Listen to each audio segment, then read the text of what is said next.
Hello, it's Claire here from Sewn by Claire, and I'm delighted to be starting our sew along video series for Lilly Rose Dolls today. So we're going to be working on the pattern to start off with, and then we're going to be moving on to some generic videos that you can use that will give you the tips and tricks you need to be able to construct a body, the legs and the arms.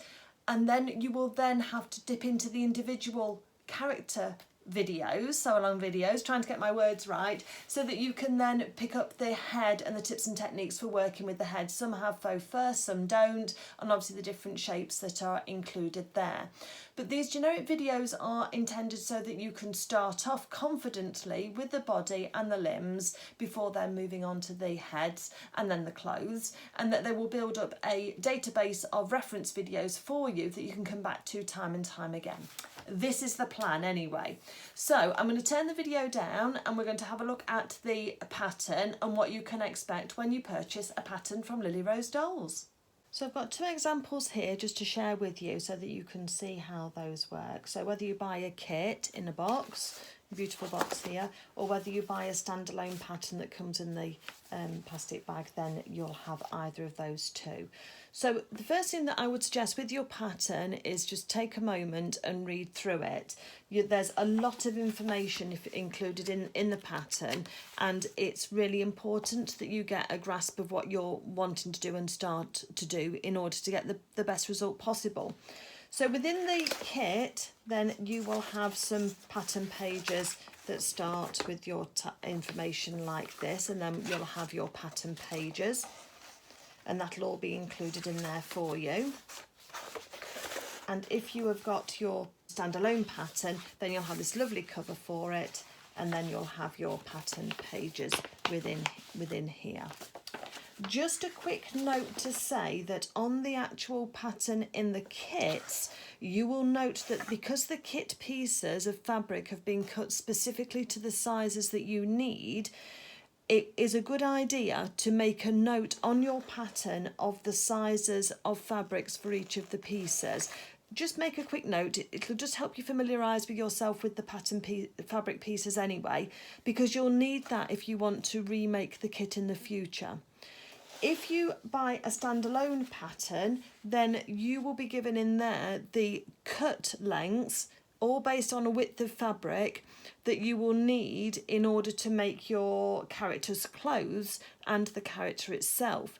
So what I'm trying to say is that because those are industry standard amounts, whether it's a long quarter, 25 centimetres, or whether it's a fat quarter, or whether it's a half metre, you will have some spare fabric left over because the cut layouts need to correspond with what you can go into a shop and ask for, especially if you're a beginner.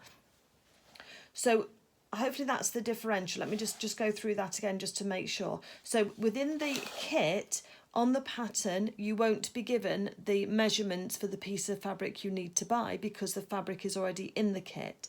But if you anticipate wanting to make this kit again, the character again, you will need to just make a note of the individual piece of fabric. So in mine, I've noted for the bonnet, for the skirt, for the pinafore, what I needed, in order that if I want to go and replicate this character again and I buy my own fabric, then I'll know what size pieces to buy.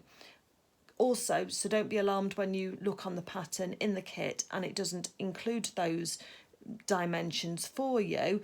It's because your pieces have been cut specifically for the character that you're making. On the actual pattern, if you buy a standalone pattern, you will be given the cut measurements that you need if you go into a shop to ask for a length of fabric in order to make the clothes or the character itself.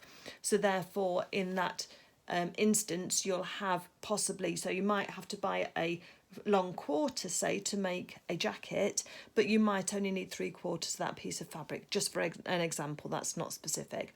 So that's the one difference that I would say when you come to open your kit or when you have a look in your pattern and see what you're actually going to need.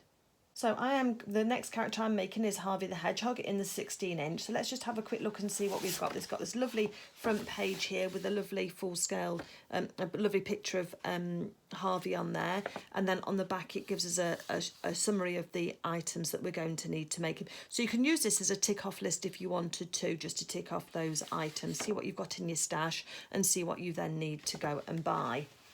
On the actual pattern itself, we've got the fabric details, and then we've got some just the instructions and a hello from Claire and Richard.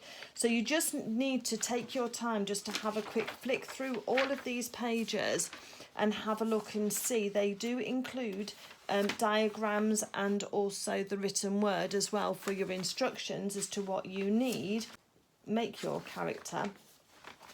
And then we then go on to the pattern pieces that are in the back here. So what we're going to be talking about next is how to transfer these pattern pieces from your paper onto cardboard, because you can do that and make a template, or how you trace it onto tracing paper, because one of the suggestions that I would have is that you keep a copy of this pattern as a reference, a master copy, so that you can make this character time and time again. If you cut out if you bought a physical pattern, this is like gold dust, isn't it? This is your reference material, and therefore I would suggest that we trace around these and make them either out of greaseproof paper, tracing paper, whatever you've got, and I've got a couple of ways to help you do that. Or you can photocopy it, but I do find this the photocopy paper, because it's a nice quality, is a little stiff for working with fabric sometimes, so I would suggest that you use a tracing paper that you can get from an arts and crafts shop.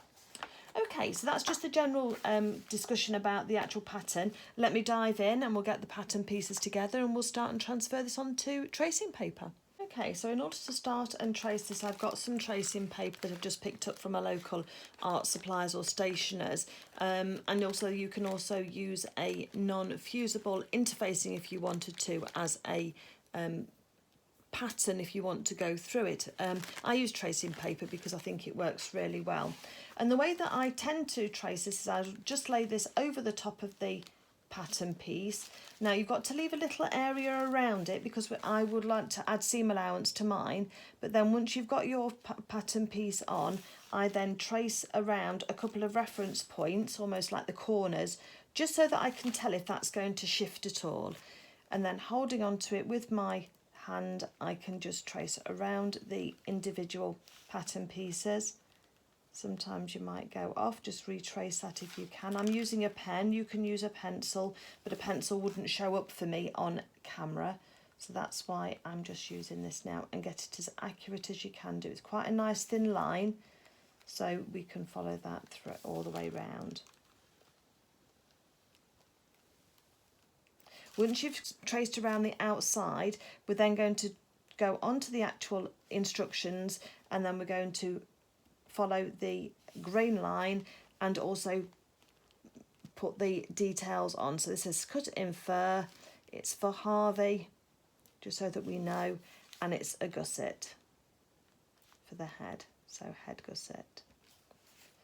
And so we can then take this pattern piece off once we're happy that we've drawn around that, and that piece then is ready for transferring onto our fabric. And so the line that we've just drawn round is your stitching line. I don't want you to go and put this onto your fabric and cut it out as it is, because it's actually your stitching line that is actually denoted by this solid line around the outside of all of the pieces.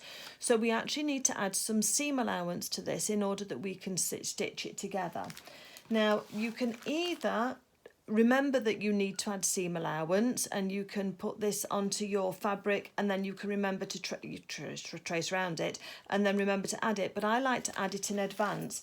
So what I'm going to do now is, I've now got this pattern piece here, is I'm going to find the 1/4 inch or 1/2 centimetre mark on a measuring tool, either a tape measure or a seam gauge like this, and then I'm going to go around the pattern piece and I'm going to do little dashes that follow the line of the pattern piece, and is just marking this, going to mark this outside line. So we're extending those pattern pieces so that the seam allowance can be included. So that's, I'll just do a little dash line like that on my pattern pieces, because then I can then go it round and I can join those little dashes up, and that will then give me the seam allowance that I need. And it's not too, it's fairly straightforward to do. It just takes a few moments. It's not a difficult job to do. It's just, if you're not familiar with doing it, you might just think, oh, that seems really simple, but am I doing it right? And so by showing you how I do it, that will just hopefully give you the confidence that yes, you're doing it exactly the same way that I would do it, and we can then go forward. This also makes sure that when you're putting your pattern piece onto your fabric, that you allow enough room around them for a seam allowance so that you can sew with confidence when you come to make up your character. So that's on the straight edges. When you come to a curved edge, then all I do then is keep my measuring tool at a right angle to the drawn line and then make my mark.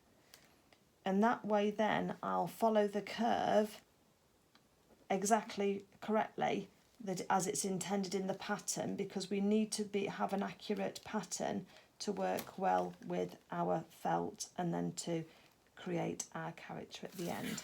So there we go, there's my dotted line now for this curve. So now I can just extend that line up, bring this line across. That then gives me my lines, and I can join all of those little dash lines up, and that will give me a pattern piece with our seam allowance onto it.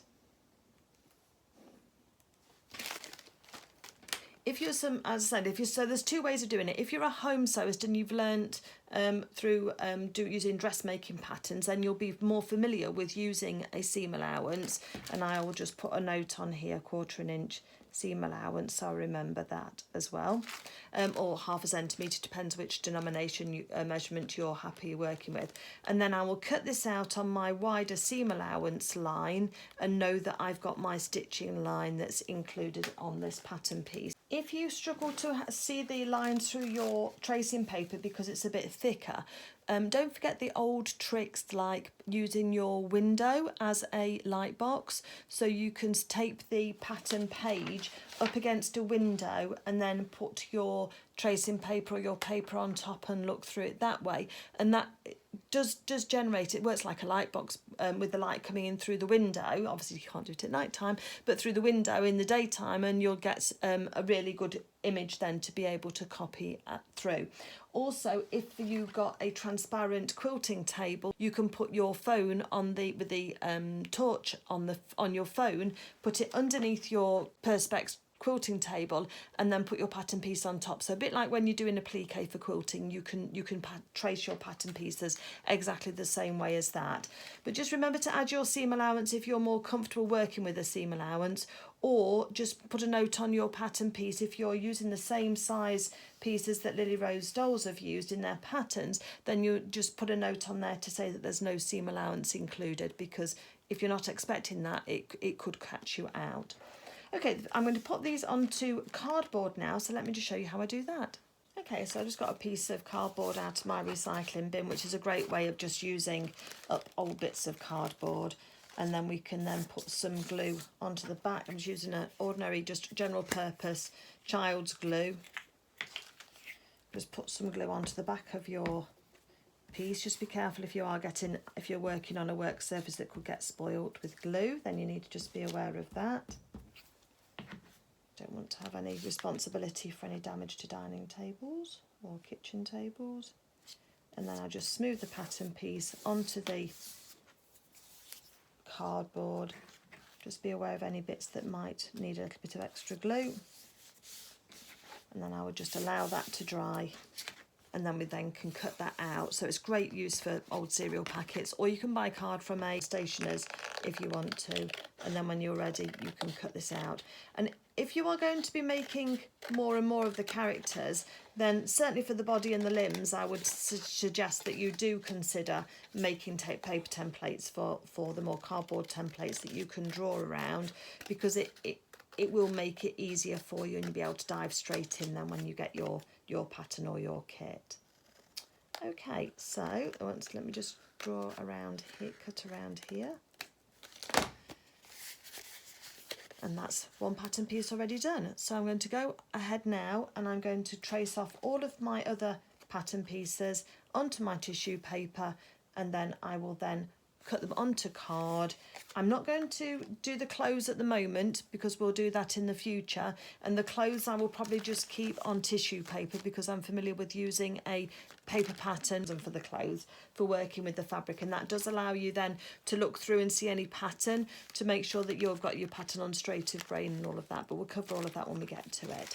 So for now, that's all I'm going to say for patterns, because I think that we can just leave you now to get on and make your cardboard templates, and then I'll meet you back here and we'll talk about cutting out the felt.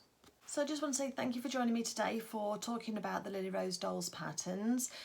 Thank you to Claire and Richard for allowing me to bring these videos to you. If you do find value in my content, then I'd be really grateful if you'd hit the subscribe button, and if you can give the video a thumbs up and possibly leave me a comment as well, that also helps too. So for now, I'll leave you gluing and sticking and tracing, and then I'll see you in the next video and we'll talk about working with the felt.